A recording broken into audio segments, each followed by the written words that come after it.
আমার নাম মোহাম্মদ সাইফুল ইসলাম শিপন।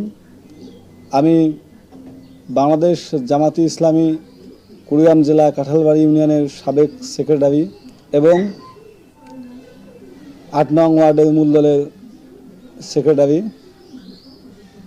মূলত বাংলাদেশ জামাতি ইসলামী ৫ই আগস্টের আগে যে পর্যায়ে ছিল সাংগঠনিকভাবে, তখন তাদের মধ্যে এমন একটা নৈতিকতা ছিল, তারা ইসলামিক যে বাংলাদেশ জামাতি ইসলাম যে ত্যাগটা লাগায়, এই ইসলামিকভাবে এমনভাবে পর্যায়ে ছিল, তারা তখন সুন্দর একটা আদর্শের মধ্যেই ছিল, তাদের মধ্যে একতা ছিল, সুন্দর একটা পরিবেশ ছিল, কোনো বিশৃঙ্খলা ছিল না।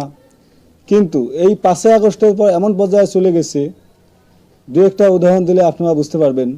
যেমন বাংলাদেশ জামাতি ইসলামী কখনো যদি কেউ কর্মী হতে যায়, তার নামাজ রোজা এবং সাংগঠনিকভাবে যদি সামান্য একটু ত্রুটি হয়, সে কর্মী হতে পারে না।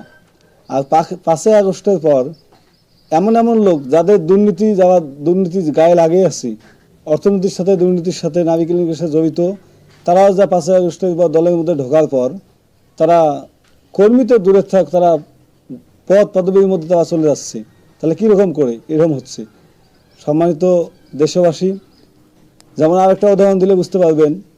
আল্লাহ পাক তো স্পষ্ট বলছে সূরা সফের মধ্যে, বিসমিল্লাহির রহমানির রহিম, ইয়া আইয়ুহাল্লাযিনা আমানু লিমা তাকুলুনা মা লা তাফআলুন। হে মুমিনগণ, তোমরা এমন কথা কেন বলো যা তোমরা নিজে করো না।